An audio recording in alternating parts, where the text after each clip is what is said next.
aconteceu? Aí eu tirei 32 no vestibular. 32, cara. Fiquei em 26º suplente. Aí a galera não matriculou e tal, me chamaram. Eu lembro que eu tava dormindo, tocou meu telefone e falou, você passou, vem cá. Porra, vocês me botaram aí, né? Eu não passei, vocês me botaram aí. Estou querendo meu Eu dinheiro da 30 matrícula. Eu tirei 32, não passei porra nenhuma. Aí beleza, comecei a estudar. Cara, vou te falar a verdade, eu não lembro boa parte do conteúdo nos primeiros períodos, porque eu ia só pro boteco. Boteco. Tomar bebida. E aí, lá pelo 5º período, por aí eu comecei a andar com uma galera lá, os meus colegas que hoje trabalham comigo. E aí eu fui entendendo, cara, eu fui entendendo uma coisa. Eu sempre fui muito observador. Muito. E nessa época eu fui entendendo uma parada. Primeiro, que uma hora eu ia me formar e eu ia ter que dar um jeito na minha vida, tá? Podem comer aí, meu, podem comer aí. Não, é que aqui é difícil comer, eu vou deixar pra depois. Eu ia me formar e uma hora eu ia ter que dar jeito na minha vida. Então isso foi um ponto. Mas o segundo ponto, cara, foi que eu comecei a entender uma coisa que talvez a galera não entenda e também não é muito valorizado. Que conhecimento é poder, cara. Você ter conhecimento, você ganha poder. Pensa assim comigo. Eu não tenho uma máquina, eu não tenho um supermercado que é um produto físico, eu não tenho uma máquina que faz pão ou que faz algum produto que eu venda. Eu não tenho nada disso. O que eu tenho é meu cérebro. O que eu tenho para oferecer para vocês hoje que estão assistindo é o meu cérebro. O que eu tenho para oferecer para 7.000 pessoas que estão lá no reservatório de dopamina é o meu cérebro. As pessoas estão lá, eu não tô dando nada para elas, além de conhecimento. E, cara, teve uma vez na graduação que eu entendi isso. Eu saquei, conhecimento é poder. Aí o que eu pensei? Se eu começar a obter conhecimento, eu vou começar a ser ouvido pelas pessoas e muito provavelmente vai aumentar a chance de eu me dar bem na vida, pelo menos para conseguir. Eu nunca imaginei que ia chegar nesse nível, mas pelo menos eu consegui trabalhar, né, fazer minhas coisas. Então eu comecei a estudar. Resolvi começar a estudar.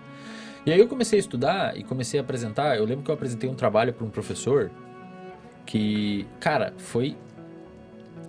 Aquele trabalho foi aquela apresentação, para você que está me ouvindo, eu peço que você preste atenção nesse momento, porque isso pode reverberar em algum evento que tenha acontecido recentemente na sua vida, ou que provavelmente vai acontecer. Eu não estou dizendo que talvez, eu estou dizendo que provavelmente vai acontecer, porque merdas acontecem. Aquele evento, aquele trabalho que eu apresentei, poderia reverberar na não existência do Eslen que vocês conhecem hoje. Por quê? Porque era um trabalho que tinha que apresentar sobre um capítulo do DSM, que é o Manual Diagnóstico Estatístico em Transtornos Mentais. E era um capítulo que eu tinha que apresentar sobre transtorno do pânico, que é um tipo de transtorno de ansiedade. E, cara, eu nunca consegui falar em público. Eu nunca consegui conversar. Pra você ter noção, eu não conseguia perguntar na aula. Eu não conseguia levantar a mão e fazer uma pergunta pro professor. É sério, velho. Porque eu tinha medo que a pergunta ia ser ruim, que as pessoas iam dar risada, que o professor não ia entender. E eu optava por não falar. Um pouco do bagulho do desvalor, né? Eu me esquivava. Da tua crença. E aí eu fiz a pior coisa que alguém pode fazer no sentido de enfrentar algum tipo de ansiedade, que é me esquivar. Então eu me esquivava. Eu evitava sempre que podia. Eu tinha às vezes boas perguntas para fazer, eu não perguntava, me esquivava. Até que chegou um momento que eu tive que apresentar um trabalho. E cara, ali foi foda. Porque eu me preparei, eu perdi sono, eu fiquei sem dormir. E era pra uma turma de 20 pessoas, velho. Fiquei sem dormir, fiquei mal, fiquei não sei o que. Cheguei a apresentar o trabalho. Cara, sabe aquela sensação? Talvez quem tenha problema de ansiedade social saiba o que eu tô falando aí. É uma sensação, velho, de você... Cara, você quer fazer... Você quer que um carro te atropele, velho, pra você não falar. É um medo tão absurdo, mas tão absurdo. E tem trabalhos mostrando que pessoas com ansiedade social têm um aumento da atividade da amígdala, que é a região que detecta perigo, quando enxerga rostos. Normalmente as pessoas têm um aumento da atividade da amígdala quando enxergam um rosto ameaçador. Nossa. Então você vê um rosto assim, Tá. você vê um rosto ameaçador, você vê uma atividade aumentada da amígdala. Ou seja, aquilo é uma ameaça para você, é um perigo. A pessoa com ansiedade social aumenta a atividade da amígdala qualquer rosto. Em outras palavras, qualquer rosto pra ela é ameaçador. O cara tá sempre se esquivando. Nossa, velho, deve ser horrível. É foda, pô. cara. Mas aí, o que eu fiz? Eu tive que... E aí, beleza? Obrigado por ter vindo. E aí eu tive que... O que eu tive que fazer? Apresentar o trabalho, velho. Esse aí é da minha equipe também, não conhece. E aí, salve. Aí o que eu tive que fazer? Eu tive que apresentar o trabalho, cara. Porque não tinha o que fazer. Não tinha o que fazer. E era Cara, só tu. Era só eu. Cara, o que aconteceu? Eu cheguei a apresentar o trabalho e eu não sabia falar em público. Eu comecei a gaguejar, eu suava.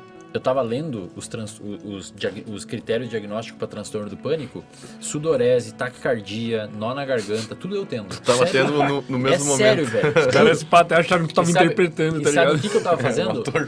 A turma tava lá e eu tava assim, ó. Apresentando, olhando pro clássico de quem não sabe apresentar trabalho, apresenta olhando pros slides, não pra plateia. E leu o slide. Cara, o professor, talvez na inocência, se você me acompanha hoje, não sei, sabe que você foi um grande de um filho de uma puta, tá?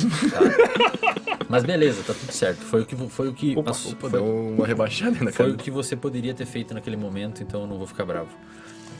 Talvez tenha sido até bom o que você fez. Ele olhou pra mim e falou assim, cara, tá ridículo isso. Eu não tô entendendo. Nossa, eu não isso tô passa um entendendo. pouco, velho. Eu não tô entendendo o que você tá falando. Uhum. Não dá. Primeiro, olha pra plateia, não olha pro slide. E, cara, eu tava num momento ali, velho, que eu tava totalmente vulnerável. Totalmente vulnerável. Imagina. Ali não era momento de fazer aquilo.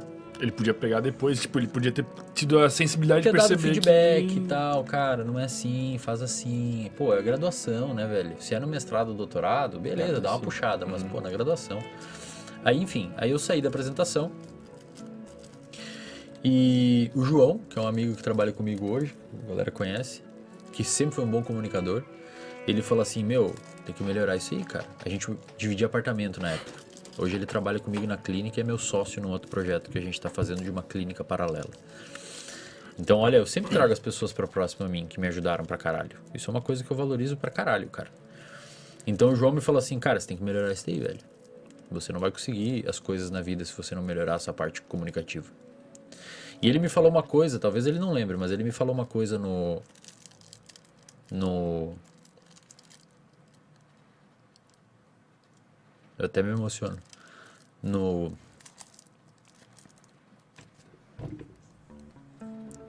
Na parada de ônibus, ele falou assim, cara...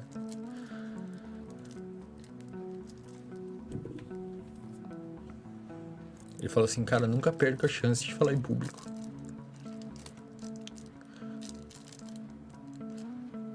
Ele falou, sempre que você puder, fala em público.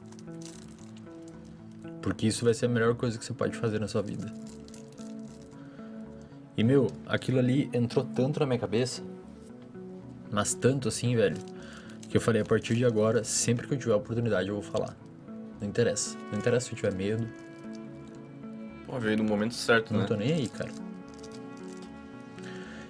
Eu fiquei na minha cabeça assim, velho, que... Então, obrigado aí, João. Ele sabe que eu sou muito grato. Inclusive, ele foi o primeiro que se beneficiou de tudo que eu tenho hoje, tudo que eu consegui. É a primeira pessoa que eu ajudo sempre.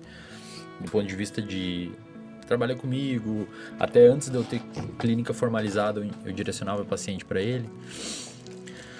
E depois daquilo, cara, eu comecei a encarar falar em público como uma obrigação, sabe? E falar em público, eu digo em vários níveis.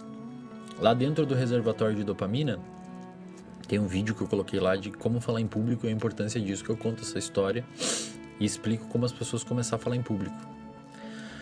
E é em vários níveis, cara. Você tem que falar em público, tipo assim, quando você for ao mercado. Uhum.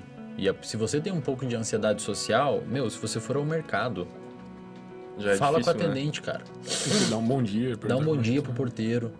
Isso é um limiar que inicialmente pode não ser tão complicado, mas é importante você ir quebrando. Mano, mas é bizarro, tipo, te ver aqui, pensar que tem milhares de pessoas assistindo e depois vai ter milhões vendo e tu se expressa muito bem hoje. Cara, eu não sabia falar em público, cara. Mas É é por isso que eu bizarro, falo pras pô. pessoas. O seu comportamento, ele é moldável. Você consegue aprender determinadas coisas. E essa parte de falar em público foi uma coisa que eu falei assim, eu não vou mais passar por aquilo que eu passei. Eu não vou mais passar por aquilo que eu passei. eu vou aprender a fazer isso, eu vou começar.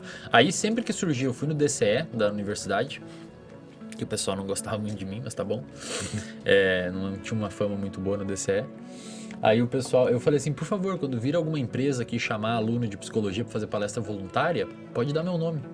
E começou a pipocar. Então eu dei uma palestra numa empresa, dei palestra para 20 pessoas, 5 pessoas, 8 pessoas, e eu comecei em todas, cara. Garganta trancando, quase tendo uma crise de pânico, ficava sem dormir uma semana, mas velho, eu ia em todas. Cara, Falou, eu vou fazer essa merda. Pegou o teu ponto fraco Eu e... vou quebrar ele no meio, velho. Eu vou fazer essa bosta acontecer e eu não quero saber. Isso não existe pra mim.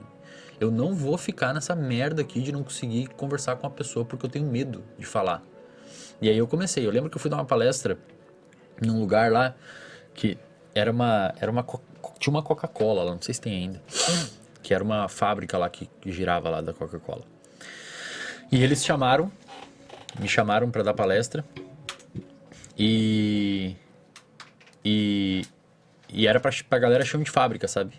Que tinha... Como? Galera chão de fábrica. Chão de fábrica. É, tipo, o cara Tá, que trabalha na o produção, peão. dirige o Sim, carrinho sim. e tal. E aí eu pensei, cara, eu fiquei extremamente nervoso, assim, velho. Com medo de falar merda, sabe? Fiquei muito nervoso. Eu fiquei uma semana sem dormir direito, cara, preparando o roteiro. Eu fui com a minha fala decorada do início ao final. 1 hora. Eu decorei toda ela. Travado, assim, muito ansioso. Depois eu dei uma palestra num negócio de eletricidade que tem lá, tipo a... O que é aqui? É Celeste aqui? Aqui é É Celeste. tipo isso, só que lá. Aí depois dei uma palestra numa fábrica de grãos, que tinha lá, numa empresa de grãos. Aí trabalhei num café, fazendo estágio, tinha que fazer palestra para os colaboradores, que eram umas 10 pessoas. Cara, aonde tinha oportunidade, comecei a participar em aula. Então eu fiz uma meta na minha semana, de segunda a sexta, pelo menos 3 dias eu tinha que fazer pergunta. E participar da aula. E cara, aí comecei a desensibilizar. E aí, esses tempos, 3 anos atrás, eu voltei lá e dei uma palestra para todos os campos de todas as faculdades, depois de formado, sobre neurociência, e tinha umas 600, 700 pessoas.